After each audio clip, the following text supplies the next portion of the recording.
Good afternoon. My name is Anna. I am the executive intern at Legacies of War. And Lynn? Hi, my name's Lynn. I am a project intern at Legacies this summer. Today we will be interviewing Dr. Gareth Porter, who contributed a chapter in the book, The United States, Southeast Asia, and Historical Memory. Okay. We are really grateful to have this opportunity to speak with Dr. Porter to get to know more about his chapter in the book and educate our supporters not only about Laos but also about the War Legacies issue in Southeast Asia region.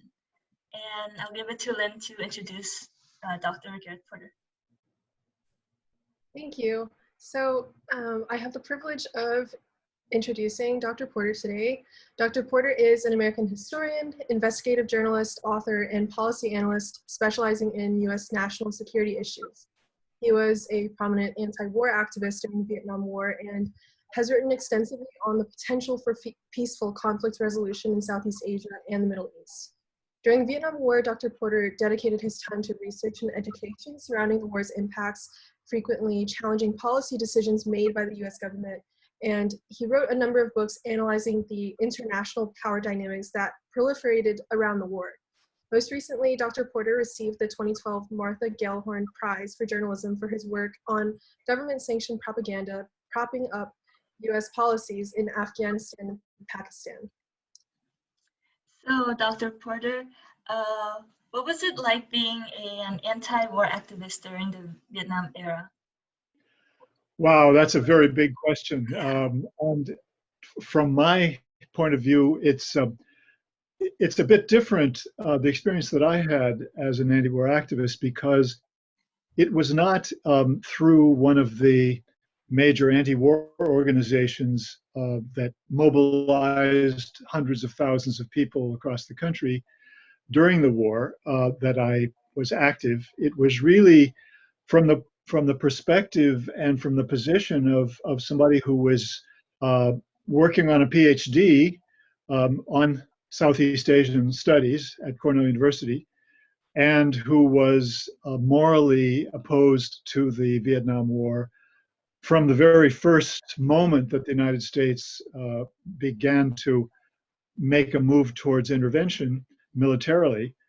And basically, I was using or attempting to use my scholarship and my opportunities to publish and to visit Vietnam in order to get information to people that would make a difference, not just during the war, but I hoped after the war, to bring greater truth to people's understanding of what actually happened during the war. And I have continued to do that over the past couple of decades. In fact, I would say that the most important things that I've written have been long after the war, when I've had an opportunity to really look at the documents that were not available during the war or even soon after the war, but only many years later.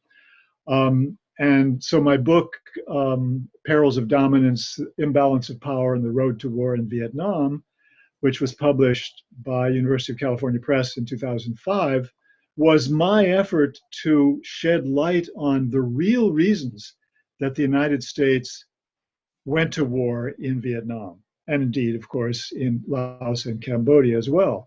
And what I was able to do was to refute the old idea that it was only because of the fear of communism that the United States mistakenly intervened, believing that all of Southeast Asia was in danger of being overrun by communists, and was able to point out that the real impetus for this war was not fear of communism, but rather overconfidence, because the United States at that historical moment, from 1954 or 53 even to 1965, was so far more powerful than the communist world, the Soviet Union, China, and Vietnam, North Vietnam combined, that there was a very strong belief on the part of US policymakers under both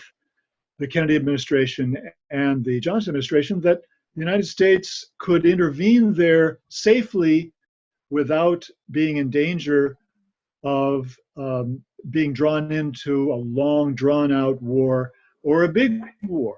And of course, that was a sadly mistaken assumption. So basically, what I have tried to do through my scholarship and through the Indochina Resource Center during the war in 1973 to 1975 was to bring pertinent facts to the attention not only of the public but to members of Congress, because that Indochina Resource Center was located here in Washington, D.C. And so it was both educational and it was a lobbying effort to bring the war to a close as soon as possible. So my experience was one that was very different from most people. Of course, I was involved in some of the major demonstrations in Washington. And when I was at Cornell University, the moratorium day was a huge crowd at Cornell. I believe we had 10,000 or possibly 11,000 people filling the armory there. And I was proud to be the organizer of that event. And it was quite moving to see that many people join together to oppose the war. But I thought really more important from my point of view was to really seek the truth and to try to bring the truth out to as many people as I could. What would you say the political climate of the U.S. was during that time? Oh, that's a complicated question as well. It depends on the period of the war. This was a very long war, as you all know. Better than this was a war that had three distinct phases. In the first phase, immediately following the U.S. major troop commitment in 1965, all the way through basically the Tet Offensive, up to the Tet Offensive, the political mood in the country was still supportive of the war fundamentally. Of course, there were many tens of thousands, hundreds of thousands of people who were very doubtful or absolutely opposed to the war, but the vast majority of Americans still supported it. And so it was a very uphill battle during that period to get an anti-war message out and to be effective. The second period, however, there's an overlap here, was late 67, summer 67, late 67, and then 68, 69, 70, up to the end of the war, the signing of the Paris Peace Agreement. There was a very strong political shift in the opinion on this war on the part of the US public. And it very quickly moved to an anti-war view, or a view that was, let's put it this way, it was sharply divided between anti-war views and pro-war views. I would say at that point, anti-war views still prevailed, that public opinion was still, or rather at that moment, majority anti-war, but the pro-war view was still very, very strong. And this was when Richard Nixon, President Richard Nixon, was appealing to what he called the silent majority, but it wasn't really a majority in terms of public opinion, to support his war. And that's what kept it going for another 4 years, from 1969 through 1973. So then the third phase was the last 2 years of the war, when public opinion, basically the support for the war collapsed. The American news media almost universally turned against the war by that time. And the pressure politically was very strongly against the White House to end the war. And therefore, that was the period when the anti-war movement was most effective. And that's when the Indochina Resource Center, which I was working with, I was the co-director with Fred Branchman, that was when we could have some real traction in Congress and actually succeed in two things. One, getting Congress to cut the military assistance to the South Vietnamese government in the hope of shortening the war and speeding the withdrawal of the United States. And secondly, actually moving toward a piece of legislation that would actually end the war in one fell swoop, which would mean legislating the requirement for the United States to terminate its military involvement in all of Indochina by a date certain. And in fact, I'm very proud to say that I was involved in writing this last anti-war piece of legislation, which again would have set a date, did set a date for ending the war in 6 months. It gave the administration 6 more months to wind down the war and get out. And unfortunately for that piece of legislation, the North Vietnamese crossed the border into the South in great numbers and very quickly sort of crushed the resistance by the South Vietnamese army, or rather it melted away, and therefore the war ended very quickly, and that piece of legislation never came to the floor. But what I want to emphasize is the difference in the three different phases of the war in terms of how difficult or easy it was for an anti-war organization to really have effectiveness. Wow, I did not know that. That's really interesting. Yeah, thank you. So I know that you've been speaking extensively about your time at the Indochina Resource Center in DC, but I wanted to back it up a few years to when you were the Saigon Bureau Chief for the Dispatch News Service International in the early 70s. So I wanted to ask if you could elaborate more on this role and maybe tell us a little bit about how it shaped your perspectives about American war crimes. Right. That's a good question. I was in Saigon, in South Vietnam, as a PhD candidate at Cornell University. There was so much money going into Southeast Asian studies from big foundations at that point that Cornell had lots of money to support its graduate students in Southeast Asia. And so I had a scholarship which paid for my way to go to South Vietnam initially in the summer of 1968, just a few months after the Tet Offensive. And there were still not stray rounds, but there were mortars and rockets falling on Saigon in June when I arrived there in 1968, but it was not really still dangerous. But I was there for 2.5 months and was a journalist, a student journalist, had credentials as a student journalist, was able to travel around the country.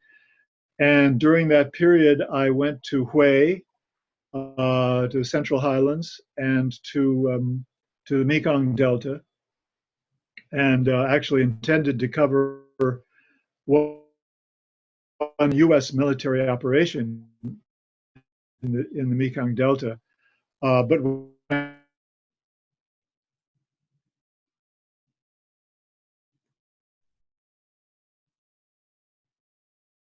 got there, I was given the briefing. Through the briefing, he said, "Now tomorrow morning you'll get your combat boots, your vest, your combat helmet, and your M16 rifle." And I said, "What? What are you talking about?" He said, "Yes, all of our journalists who go with us, accompany us on our operations, have to carry weapons." And then he claimed that unless they did that, you were in danger of being targeted by a Viet Cong sniper. But I refused to carry a gun, so I didn't go on the operation. And that's the closest I came to the US military on an operation in Vietnam.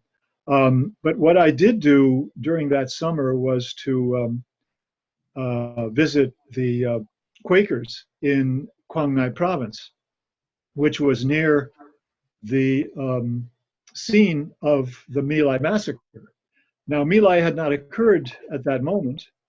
It did not come until later, but it had occurred, but people didn't know about it yet. Excuse me, it had occurred, but it was not known about yet.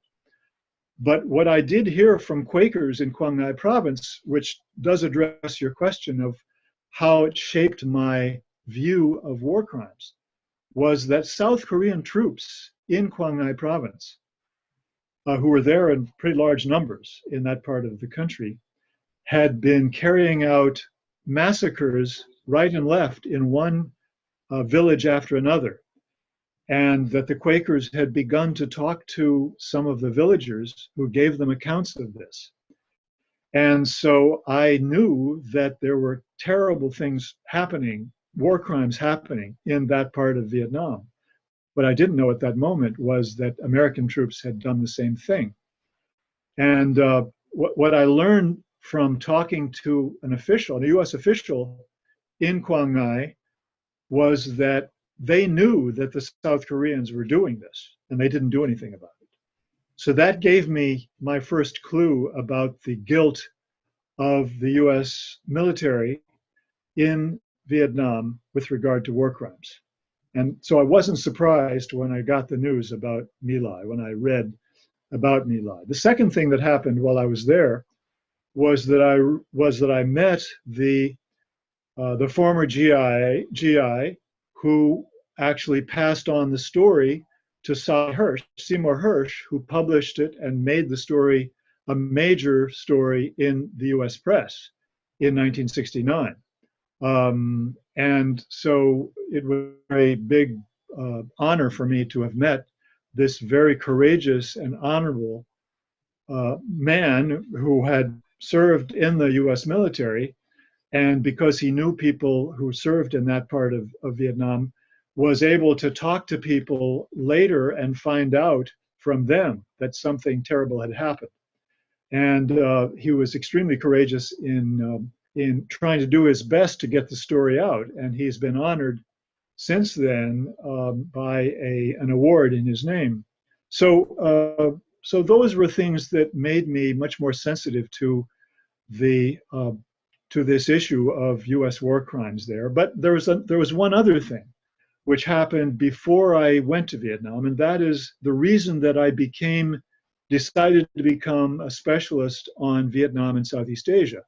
I had read a book called The Military Half, which was a book about how the U.S. Air Force carried out area bombing, indiscriminate bombing, in Quang Ngai province and Quang Tin province for years, without regard to to the safety of any of the civilian population in those towns and in those villages.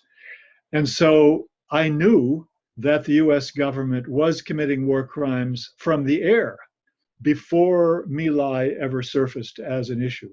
And that was really the motivation that led me to decide to become an academic specializing on Vietnam. Before that, I was interested in foreign policy, I was interested in international politics, and I was opposed to the war, but I had not decided what I was going to do professionally, what I was going to focus on, and that really made the difference right there. Thank you so much. As the child of two refugees from Vietnam, I feel like the extent of the atrocities is very rarely documented, and I think that a lot of the stories have gone unspoken. So it is rather enlightening for me to hear this. So thank you.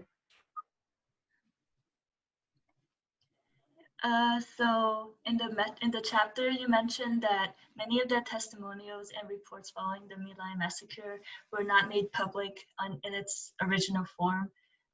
Could you tell us about how you found and verified the sources for your chapter? Right. I think what you're referring to be clear, is some crucial documents that were issued by the U.S. military command in Vietnam, which bore on the question of whether U.S. military was giving orders to its troops, to the commanders in the field and to the troops, to spare civilians in their military operations, to bear in mind that it is a war crime not to take precautions to ensure that you are not killing civilians if it is possible to avoid that. And that, so therefore, these documents were crucial to the study that I did for the book, which was a study that showed how essentially the US military avoided or attempted to avoid responsibility for the criminal behavior of US troops in My Lai by cutting off the investigation of what happened at the level below the command in Saigon. In other words, they were willing to sacrifice particularly the low-level officers who were ultimately accused of the crimes, but they wanted to be sure that it didn't reach the top level, i.e. General William Westmoreland and his staff.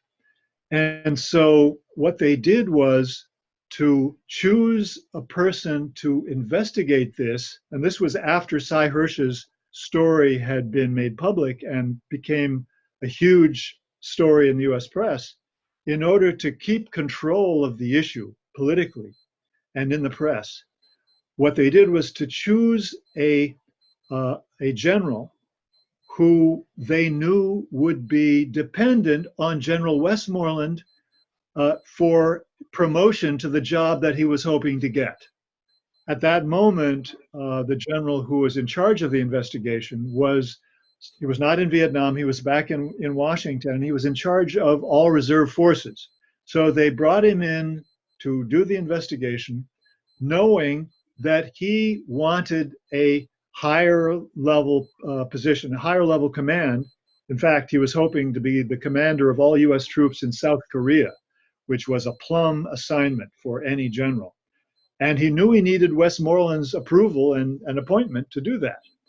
So the fix was on from the beginning.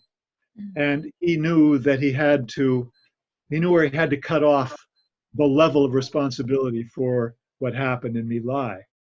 And so what he did was to quite dishonestly portray the command's directive to his field commanders, which made it look like he was calling on them to be sure that they spared civilians, that this was very important.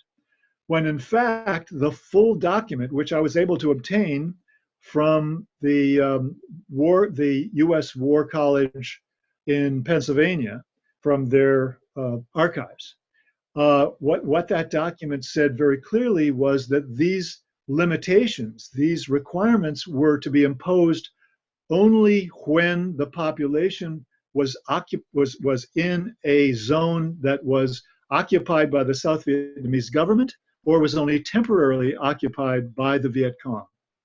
It was not to apply to the long-term zone of occupation of the NLF or the Viet Cong. And that was a very deliberate effort to deceive the public through this general who was in charge of the investigation. So it was a crucial political maneuver, which has basically made a huge difference in the way the public has understood what happened in My Lai and why. Because if they had known the truth, I mean, Westmoreland would have been accused of war crimes. I mean, how could have you avoided it if people had known about this? Thank you. So since you already explained a good deal about the relationship between Piers and Westmoreland, I will skip to this question. How would you say that this influence of power compared between the Vietnam War and perhaps other US military interventions that you were able to study? Could you repeat that question once more? I didn't get the beginning of it. I'm sorry, the beginning phrase. How would you say that this sort of influence of power compared in other US military interventions following the Vietnam War? Do you think that there was something distinct that took place that kind of allowed this abuse and corruption of power to proliferate during the Vietnam War specifically? Okay, now I understand, and it's a very good question as well.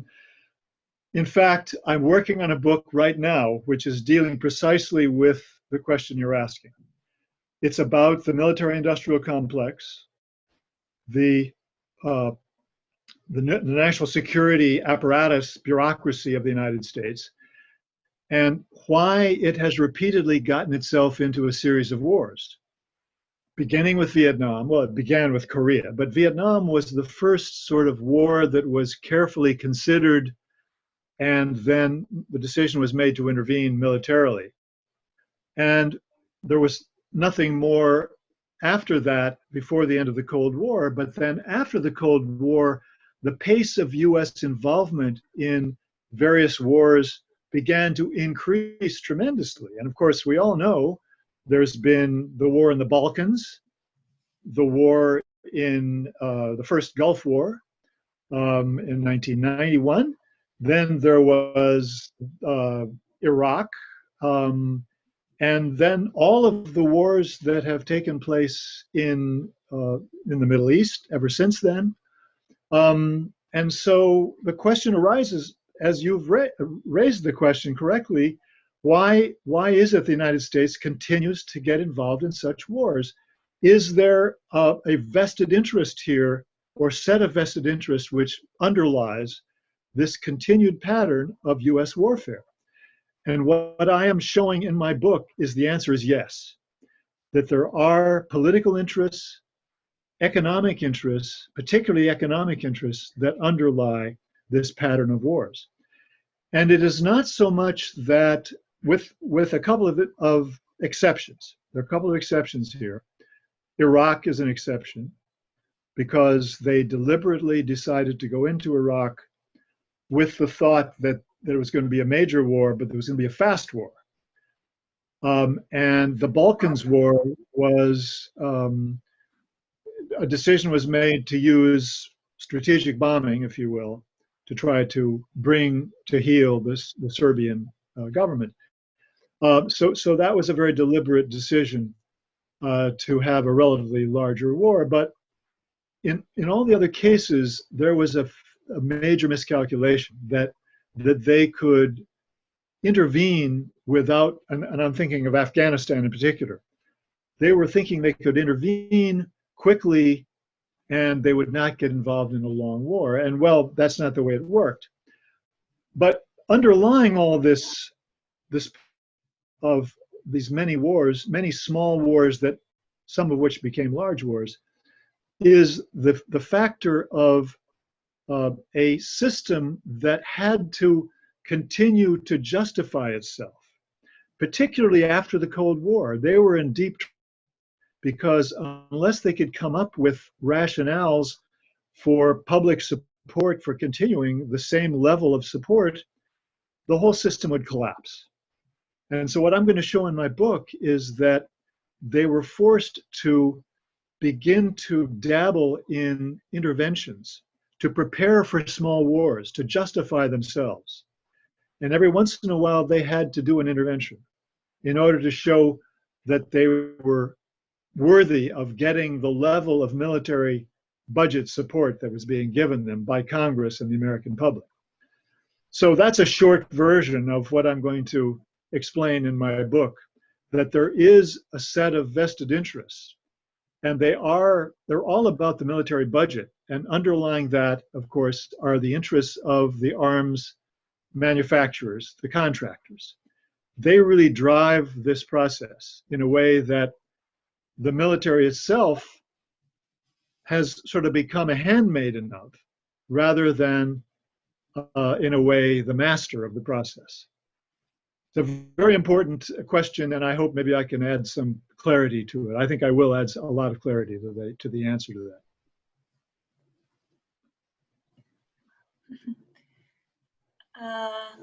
The next question we have is more related on Laos. So, as you are aware that the US did bomb Laos for 9 years, and there wasn't much knowledge about that. It was a secret war. But did you see any like similar attention, like journalistic attention regarding the consequences of the 9-year bombing? Like in relation to like comparing to Vietnam and Laos, like the attention? I actually have a very easy answer to that one, although elaborate on it. And the answer is no, there was not. I mean, this was a war that the US news media really did not choose to cover. Now, they did not adequately cover the air war in South Vietnam either, believe me. I mean, it was very, very poor coverage. But there were occasional stories. From time to time, there were stories about the bombing, and some of the information in the stories was very damning to US policy, but it simply was not enough to create sufficient pressure on Congress or on the policymakers. But in the case of Laos, really, I cannot think of any real stories. There may have been stories, but I did not see them. And I can tell you that there was no pattern of coverage that was adequate to cover that issue. And this is very important to understand.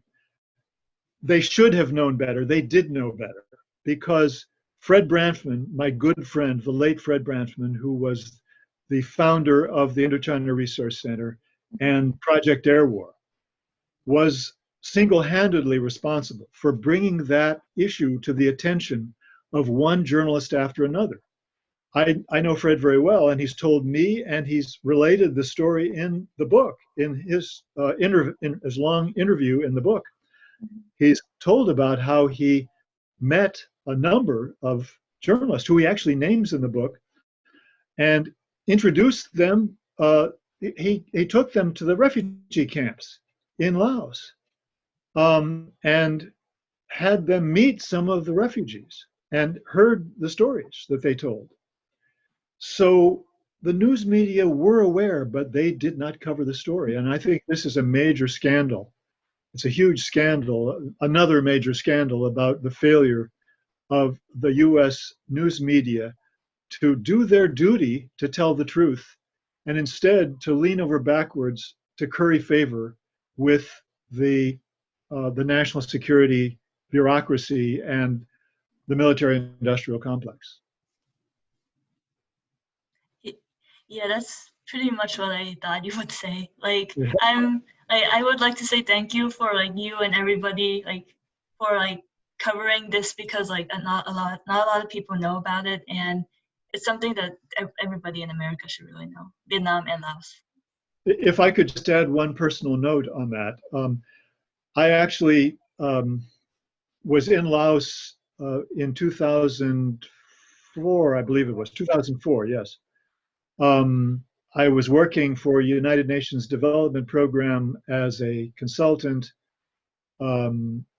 helping them do their report on their work in Laos over the previous 4 years, I believe it was.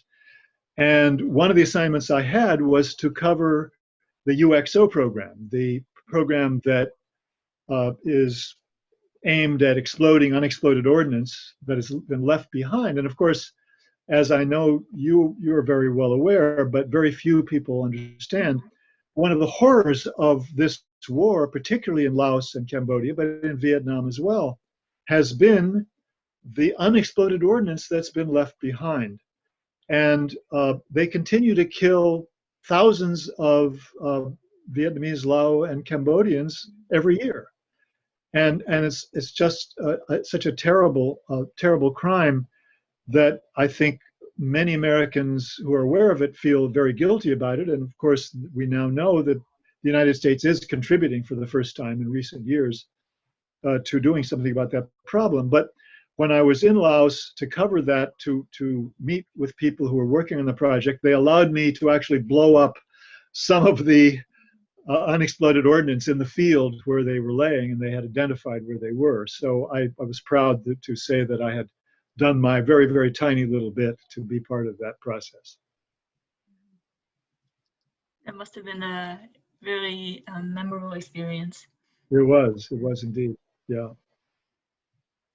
So during the Vietnam War, I think that we can all agree that photographs became very prominent in kind of the documentation of the war and the proliferation of knowledge surrounding the war.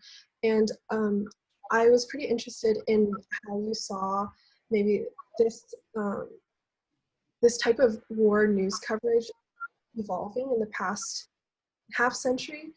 Do you think that we have been able to kind of maintain the momentum that these initial focuses on photography brought to the Vietnam War? And are we, or is the journalistic world still able to kind of cultivate this attention within the public? Well, I mean, I have to admit that in terms of the role of photography in journalism, particularly covering wars, is something that I haven't really followed. So I wish I had more to say about it, but I really can't comment on that aspect of the question. But I do have a comment on the broader question of, the way in which we've seen the news media evolve in regard to coverage of wars. And again, I have to say that my verdict is extremely harsh with regard to the news media's role. Particularly with regard to uh, when a war has begun and when the news media understand that this is a terrible mistake because of what has actually happened in that war, they still don't go back and sort of second guess themselves in terms of the way they covered the beginning of the war. And they don't point out that the rationale that was handed to them by government officials was phony. It didn't add up. And I'm thinking particularly of the case of Afghanistan, where um, the Obama administration justified a big, huge step up in the U.S. military involvement in the war in 2009, 2010, based on a rationale which, if the media had done its homework, if it had really had a conscience, it would have quickly discovered didn't really add up. It was the idea that the Taliban were so close to Al Qaeda that if we didn't defeat the Taliban militarily with our own forces, that the Taliban would invite Al Qaeda to come back to Afghanistan after the war.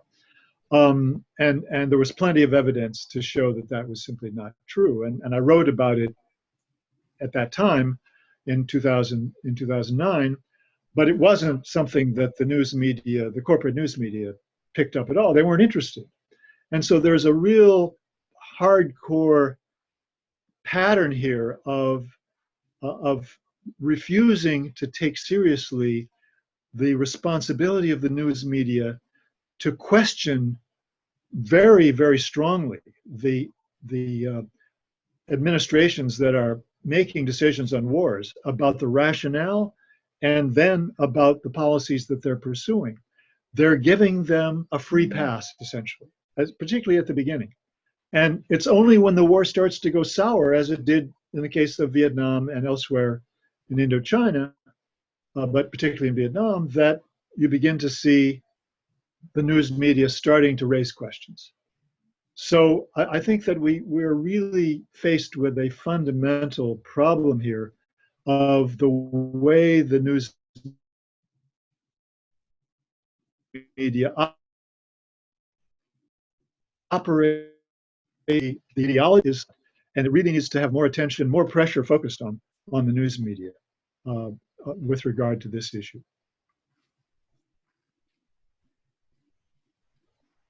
You basically answered the last question, but do you think like there's a way that we can like move forward in like being able to catch these problems quicker instead of like basically like questioning when it's like basically too late? Well, I think the answer has to be new forms of news media, new kinds of news media that are not beholden to big corporations and thus not beholden to vested interests that are invariably close to the powers that be within the administration that you're supposed to be covering. It has to be fundamentally independent in its funding. It has to be independent in its ideology. It has to be independent in its determination to tell the truth regardless of what the consequences of, in terms of who is going to be upset by the truth with regard to their coverage.